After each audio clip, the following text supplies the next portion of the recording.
What's going on, guys? Ben Brewster here with TreadAthletics.com.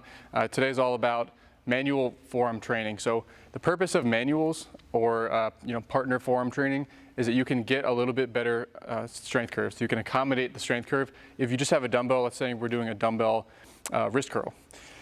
At different parts of that movement, the dumbbell weighs the same amount through that entire curve, but you might be stronger at the finish.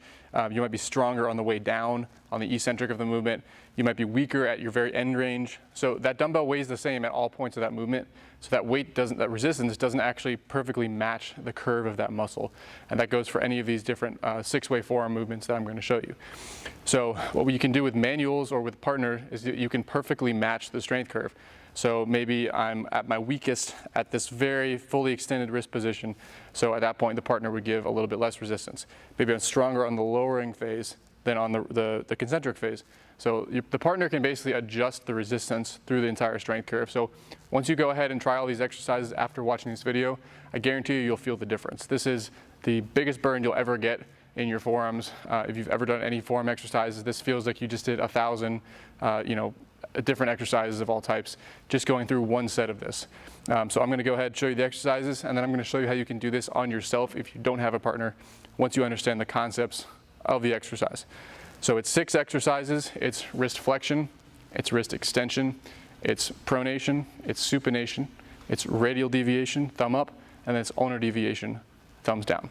So we're going to start with wrist flexion. I'm just going to show one hand at a time. You can get fancy and do 2 hands at a time, but I'm just going to show one for the sake of this. You can also use dumbbells if you have dumbbells. So he could be doing this with a 10 or 15 pound dumbbell, and I could be adding resistance there. But I'm going to show you if you just have a PVC pipe, a dowel, a broomstick, something very basic to use. So the main concept of manuals is that you want, again, to be applying that force around the curve of the movement. So I'm not just applying force straight down the whole time, because that's not how his wrist actually works. He's actually applying, his muscle is moving around an arc. So I'm applying force around that arc as the spotter in this movement. So first thing as a spotter is you want to establish what their starting and end points are. So his end point, his end range of motion is here. So that means when I get to this point, I'm not just going to yank him past that range, and his other end point roughly down here. So I know I'm going from here to right about here. I'm not going to yank him way past that and potentially do damage to him. So we're going to start at the top, and I'm going to basically rip him down into the bottom. The other thing to realize about manuals is, so as the spotter, you're basically guiding the tempo of the movement. You don't want to be fighting each other the whole time. Like if I tell him to resist me, I don't want to be fighting him so hard to where it becomes a 20-second grinding rep all the way up, all the way down. So you're judging the movement. You want it to be more like a 2 or 3 second up, 2 or 3 second down, like kind of a piston movement for all of these. So you shouldn't be fighting the person doing the exercise. So just be aware of that. I'm going to cue Rob here so we're doing wrist flexion. I'm going to cue him to pull up as hard as he can the whole time. Again, it might not be good to tell them 100% as hard as you can, because they might be fighting you the whole time. Maybe you need to tell them 90% or 80% effort. But the idea is he's pulling up the whole time. So he's trying to maintain this the whole time. And as a spotter, I'm gauging the movement. I'm pulling him down. So he's resisting me on the way down. He's pulling up as hard as he can. He's still pulling up as hard as he can. And as he's doing this, I'm gauging the movement. So the tempo of the movement is what the spotter is responsible for. Good. Okay. So real quick before we get into the other ones, again, we're talking about matching the strength curve. So as you can see, I'm applying resistance around the curve. I'm not just going straight down. That's number one. Number 2 is that I'm actually giving him more resistance on the eccentric.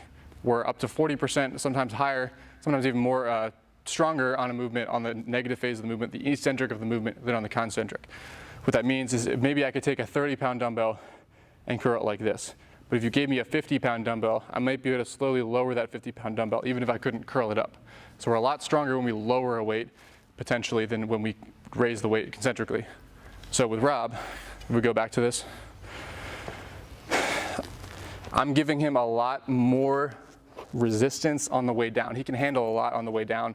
On the way up, he's not as strong. I can feel that, so I'm giving him less on the way up. At his very end range, all the way up here, he's got almost nothing. So I'm giving him very little up here. I'm giving him a lot on the negative, and I'm just gauging how much strength he has, and I'm trying to get nice fluid 2 to 3 seconds up, 2 to 3 seconds down. So as long as you think about smooth reps, matching the strength curve and matching the arc, you'll be fine. So anyway, that's wrist flexion, that's number one. We're gonna go into wrist extension, which is very, very similar. So I'm gonna establish the endpoints. So just do kind of a dry rep. So from there to there. Okay, ready? Go. Less on the way up, more on the way down. Less on the way up, more on the way down. Less on the way up, more on the way down. Good. So there's a couple reps of that. We're gonna go pronation now. So grab it in the middle of the dowel. Okay, he's trying to pronate the entire time. So he's trying to turn this over the entire time. So me as the spotter, I'm resisting him from here as he tries to turn it over. So try to pronate as hard as you can. I can be fighting him the whole time. I can make it impossible. That's not good. We're gonna have 20-second long reps. So I'm judging the tempo of the movement. I'm trying to give him a little more on the eccentric, like that. More on the eccentric. Take him just to his end range. Good. Keep going. Again, I'm shooting for about 3 seconds concentrically, 2 to 3 seconds eccentrically. So I can rip him back too hard, that's too aggressive, and I could fight him, take 10 seconds on the concentric, that's too hard as well. It should be a smooth piston. And again, I'm taking him just to his end range, not ripping him way past that. So that's pronation. We're gonna reverse it to supination. Again, he's trying to go palms up now, and I'm resisting from here. So establish his endpoint right about there to right about here. Ready? Go. You don't need much resistance on these at all. A little more on the eccentric right here, a little less on the concentric. More on the eccentric, less on the concentric. I'm not fighting him. It's a nice smooth pistoning action. Good. Okay, that's supination. Okay, now we're gonna do radial deviation first, so thumb up. So grasp the stick at the very end of the stick. You don't necessarily need something this long. You can use like a 12-inch long or 24-inch long stick. This is a little excessively long here. So establish your end range. So he's right about here to right about there. So we're gonna start up here. Again, I give him more on the eccentric. Pull it up. He's pulling up as hard as he can the whole time. I'm judging the tempo of the movement here. You'll notice I'm resisting him along the strength curve. I'm not just pushing him out the whole time. Less on the way up, especially at the end range. There's almost nothing at the end range. A ton down here. Less on the way up, more on the way down. So you notice I only have to use a finger or two to apply that resistance, very, very light because of the leverage here. So that's radial deviation. The final one is ulnar deviation. So he's gonna have the same starting and endpoints, but now he's pressing down the whole time. Ready? Go. Less on the concentric, which is this phase, more in the eccentric. Less in the concentric, he's pushing hard, hard, hard, but I'm not fighting him. 3 seconds down, 1, 2, 3, 1, 2, 3, 1, 2, 3, good. Okay, so those are all 6 positions. Again, we only showed 3 or 4 reps of each of these, and you can tell he's fighting pretty hard. These really, really overload the forearms. This is probably not something you want to do 3 full sets all the way through of 10 reps the day before you pitch or anything like that. This is one where 1 set through, 10 reps on all of these is gonna make you pretty sore the next day. You're gonna have a crazy forearm pump going. And again, you've hit all of the major muscles of the forearm in every single plane of motion. All right, so we know it's 6-way forearms, flexion, extension, pronation, supination, radial deviation, ulnar deviation. So for the wrist flexion and extension, it's actually pretty hard to do on your own with just a dowel. But if you have a fairly light dumbbell, like 10 or 15 pounds, you can make it work because there's enough external load that you don't have to add a ton of extra with your off arm. So basically, my off arm becomes the spotter, and your working arm obviously becomes the working arm. So for wrist flexion, I already know what my end range is, and I'm gonna be applying force along the curve. So I'm gonna basically be contracting that flexor as hard as I can the whole time, trying to go into wrist flexion, and I'm gonna use this arm to rip myself down into wrist extension. Again, from here, I'm still pulling up as hard as I can into wrist flexion. I give myself a little bit less resistance on the way up, rip myself down on the eccentric. So this is how you would do manual wrist flexion on yourself using a 5, a 10, a 15-pound dumbbell. And what I'm thinking about is basically trying to create maximum tension in the muscle that I'm working, and then I'm gauging the tempo of the movement with the spotter arm. So that's wrist flexion, wrist extension, same thing, just in reverse. So this is 15 pounds. I probably couldn't do too much more weight than this, so I don't need a ton of additional load from my spotting arm. I'm just gonna basically give myself a little bit of loaded eccentric. So I'm gonna give myself a little bit more weight and resistance on the way down. So way up, I don't need to give much at all. On the way down, I'm ripping myself down rotationally like that. Almost nothing on the way up, a ton on the way down.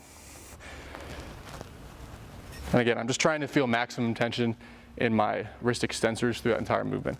So that's wrist flexion, wrist extension. For everything else, you can use a dowel, broomstick, whatever, just like we've already showed. So to start, we're gonna go pronation. Again, off arm becomes the spotter. I already kind of know what my end ranges are. That's my range. So I'm gonna rip myself eccentrically back, pronate. So I'm maximally pronating the entire way. Offhand becomes the spotter. And I'm not fighting myself too much. I'm just trying to feel constant tension in the pronator flexor and taking myself through a smooth 2 to 3 seconds on the eccentric, 2 to 3 seconds on the concentric. Less on the concentric, more on the eccentric. Less on the concentric, more on the eccentric. That's pronation. Supination, we just reverse it. Find my end ranges there and there. Go. Less on the concentric, more on the eccentric where I'm strong. Less on the concentric, more on the eccentric. So again, it'll look wrong if you feel like you're fighting yourself the whole way. It'll look wrong if you feel like you're ripping yourself past your endpoint. So it takes a little bit of practice to kind of get in tune with it, but when you do, it's gonna feel just the same as if you had a partner working through it. Radial deviation, find your endpoints, create maximal tension. Through the curve, don't fight yourself too much. Ulnar deviation, same thing, just reversing the movement, providing resistance from the bottom of the dowel. More on the eccentric, less on the concentric.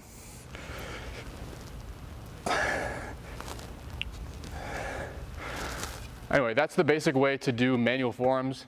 Again, it's a lot more taxing than just taking a dumbbell and doing wrist curls and extensions and rotations. So be careful with the volume when you first do this. If you normally do 2 or 3 sets of forearms, maybe just do 1 set of forearms the first time you try this and assess the type of soreness, type of fatigue level that you get the next day. But again, that's how you would do it without having access to a ton of heavy dumbbells or anything like that. So again, that's the manual forearms both with a partner and how to do it solo.